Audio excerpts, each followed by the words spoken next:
Hai, Assalamualaikum warahmatullahi wabarakatuh dan selamat sejahtera saya ucapkan kepada semua. Okay, jumpa lagi kita hari ini untuk kita membincangkan buku teks tahun 3 KSSR Semakan. Okay. Dengan kali ini kita akan sambung dengan muka surat 74 berkenaan dengan kepentingan pembiakan tumbuh-tumbuhan. Sebelum ni kita belajar tentang apa itu beberapa cara pembiakan tumbuh-tumbuhan, dan hari ini kita nak fokus kepada kenapa pentingnya pembiakan tumbuh-tumbuhan itu. Kenapa tumbuhan tu perlu membiak? Kalau tak membiak tak boleh ke? Siapa yang perlukan dia ni? Okey. Jadi mari kita lihat. Okey, tumbuh-tumbuhan sentiasa membiak untuk menambahkan bilangannya dan dapat mengekalkan spesies dia. Dia nak kena sentiasa tambah bilangan dia. Tambah. Kenapa? Sebab dia nak kekalkan spesies dia. Kalau dia tak bertambah, nanti spesies dia habis, maka dia akan pupus. Mengapa? Perhatikan situasi di bawah. Situasi 1. Kita beruntung kerana tumbuh-tumbuhan di sini sentiasa tumbuh semula. Bolehlah kita sentiasa mendapat makanan. Haiwan-haiwan yang makan tumbuh-tumbuhan ni dan buah-buahan, dia sangat-sangat memerlukan kita. Dia sangat-sangat memerlukan tumbuhan, sebab kalau tak dia nak makan apa? Jadi dia merupakan sumber makanan bagi tumbuhan tu. Bagi haiwan tu. Kan? Situasi yang kedua. Habitat kita di sini telah musnah. Nasib baiklah pokok-pokok di hutan sebelah masih ada dan sentiasa tumbuh. Dapatlah kita berlindung di sana pula. Dekat satu kawasan hutan di mana telah berlaku pembalakan dan habis balaknya ditebang, monyet-monyet tinggal di pokok itu sudah kehilangan tempat tinggal, maka dia terpaksalah pergi ke bahagian yang tidak ditebang lagi, hutan sebelah, untuk dia tumpang hidup di sana. Maksudnya kalau kita dapat tengok situasi pertama ni, dia terganggu, dia dapat makanan. Jadi tumbuhan ni merupakan sumber makanan kepada haiwan, dan situasi kedua, tumbuhan tu merupakan sumber ataupun tempat tinggal untuk haiwan. Habitat dia lah. Okey, habitat tu tempat tinggal. Jadi nota guru di sini 51.2, spesies ialah golongan benda hidup yang mempunyai sifat atau jenis yang sama. Maksudnya dia kata dia nak jaga kemandirian spesies lah. Kononnya dia nak mengekalkan spesies lah. Untuk darjah 3 ni perkataan kemandirian spesies tu dia tak ada lagi. Kita guna perkataan mengekalkan spesies lah. Spesies tu maksudnya dia punya, contohnya macam monyet, spesies monyet, dia nak kekalkan dia, jadi dia kena tumbuh. Okey, tu contoh spesies ni, maksudnya dia ada sifat dan jenis yang sama. Okey. Kita sambung dengan situasi yang ketiga. Wah, segarnya udara di sini. Tentulah kerana saya dan kawan-kawan saya sentiasa ada untuk membekalkan oksigen kepada kamu. Ada dua orang, ada satu keluarga ni rasanya mak bapak dengan anak kan. Dia kata segarnya. Kenapa? Kenapa kita rasa segar? Awak tak perasan ke? Kalau kita duduk dekat bandar, kita akan rasa macam hot kan. Tapi kalau kita duduk dekat kampung, kita akan rasa tenang je. Sebab pokok ni dia membekalkan oksigen. Diambil karbon dioksida. Senang kata, bila kita bernafas, kita keluarkan gas karbon dioksida. Gas yang kita keluarkan masa nafas tu pokok serap, pokok ambil, dan pokok pula keluarkan gas yang kita nak sedut, oksigen. Sebab tu kita rasa macam segar je bila kita duduk kat kampung, duduk dekat-dekat dengan pokok. Jadi dia membekalkan oksigen kepada kita. Bukan saja kita, malah juga haiwan, manusia dan juga haiwan. Jadi situasi 3 ni menunjukkan bahawa kita perlukan tumbuhan, dan hidupan lain ni perlukan tumbuhan untuk bernafas. Okey. Situasi yang keempat. Kami diperbuat daripada kayu. Mujurlah, pokok-pokok di hutan masih membiak untuk membekalkan sumber kayu. Nampak? Kita manusia buat ada perabot, ada katil, ada meja, semua ni daripada kayu. Kita tebang pokok, kita mesin pokok tu, kita jadikan dia kayu. Nasib baik, alhamdulillah, syukurlah, mujurlah, pokok-pokok dekat hutan tu dia sentiasa boleh tumbuh sendiri. Dia tumbuh, tak ada dia cara dia nak tumbuh balik kan. Jadi mujurlah dia ada boleh tumbuh balik. Cuba kalau kita tebang dia, lepas tu dia tak boleh tumbuh lagi. Nanti habislah sumber kita. Okey. Sebab tu dia kata mujur pokok-pokok hutan masih membiak untuk mengekalkan sumber kayu. Okey. Cikgu tanya kat bawah. Mengapakah pembiakan tumbuh-tumbuhan penting kepada hidupan? Hidupan tu maksudnya benda hidup lah. Maksudnya manusia dan haiwan dan juga tumbuhan lah. Tapi kalau dia kata kat sini, kenapa tumbuh-tumbuhan ni membiak penting kepada manusia dan haiwan? Hidupan tu maksudnya kita lah, manusia dan haiwan. Pembiakan tumbuh-tumbuhan penting kepada hidupan untuk mengekalkan sumber makanan.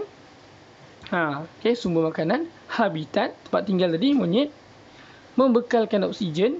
Bekalan oksigen yang macam tadi gambar atas tu, manusia dan haiwan nak bernafas kena pakai oksigen, dan sumber kayu agar sentiasa ada. Untuk mendapatkan sumber kayu, bila ada sumber kayu, kita boleh buat rumah, kita boleh buat perabot, kita boleh buat katil, kita boleh buat meja dan sebagainya kan. Kursi-kursi dekat sekolah kita tu pun daripada kayu, daripada meja kita daripada kayu kan. Jadi jom kita pergi kepada halaman buku aktiviti muka surat 47 dan 48. Jom kita tengok.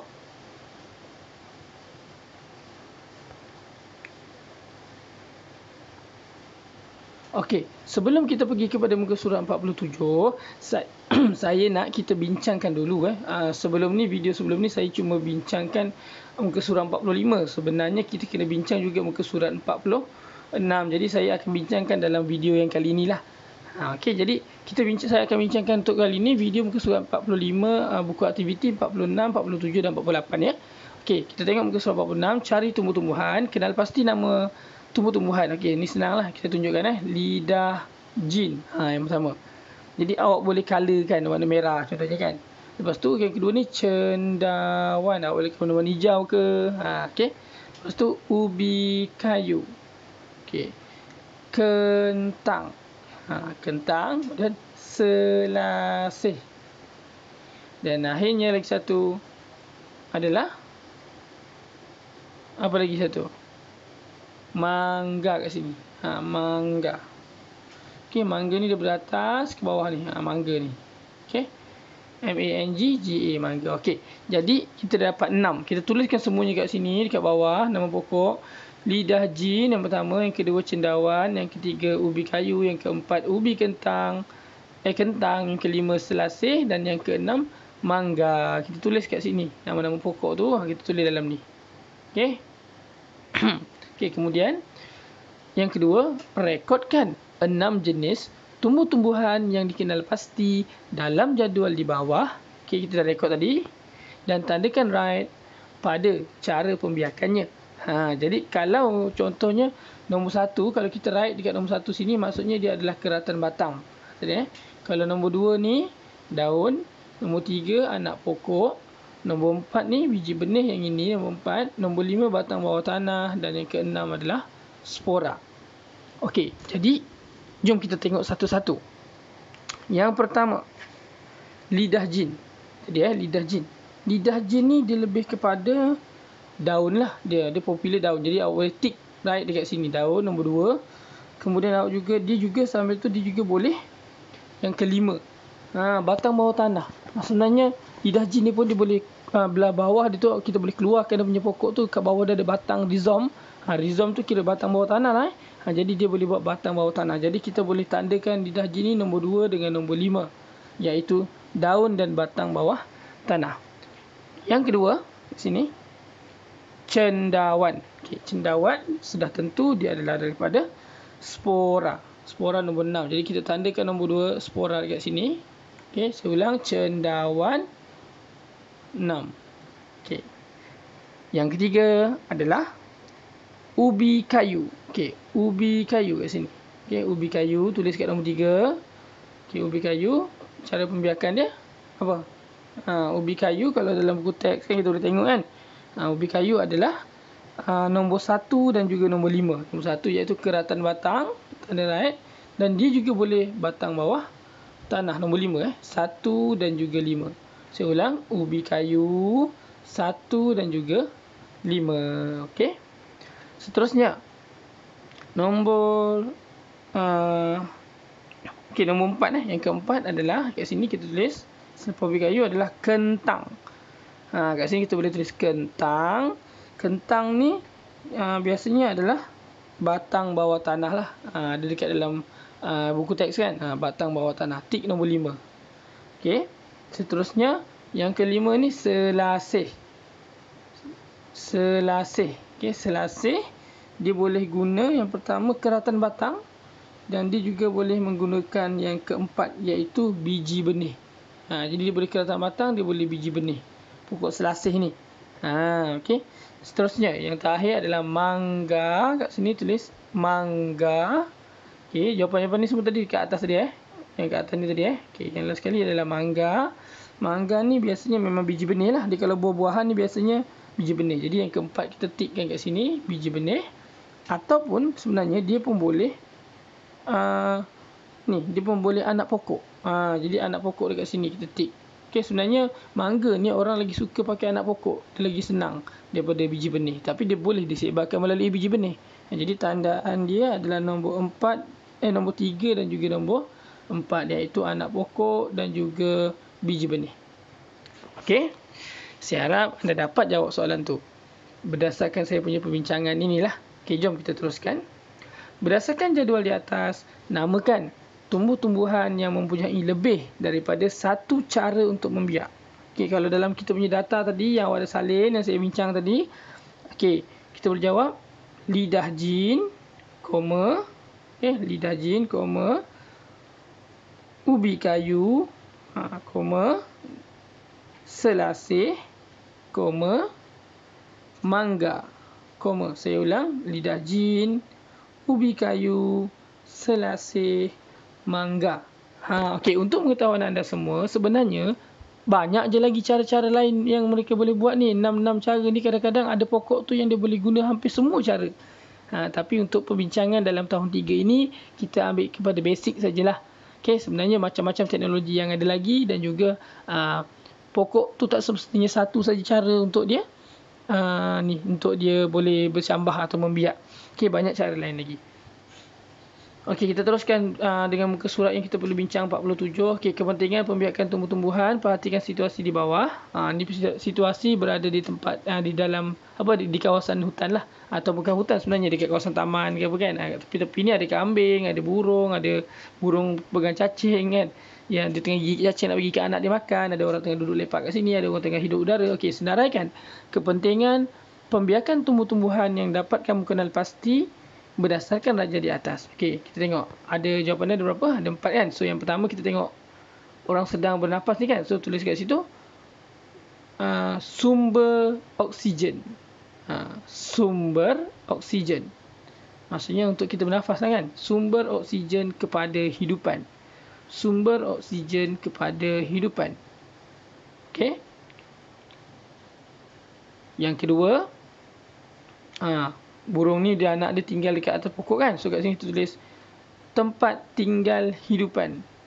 Tempat tinggal hidupan ataupun habitat. Habitat atau tempat tinggal hidupan. Okey. Yang ketiga, sumber makanan. Sumber makanan. Dekat situ ada kambing tengah makan rumput dan orang tengah makan rambutan. Jadi sumber makanan yang ketiga kita boleh buat sumber makanan kepada hidupan lain. Sumber makanan kepada hidupan lain. Okey, dan yang keempat dekat sini, nampak tak orang tu duduk kat kayu? Kan, duduk kat perabot kayu ni kan? Jadi yang keempat kita boleh tulis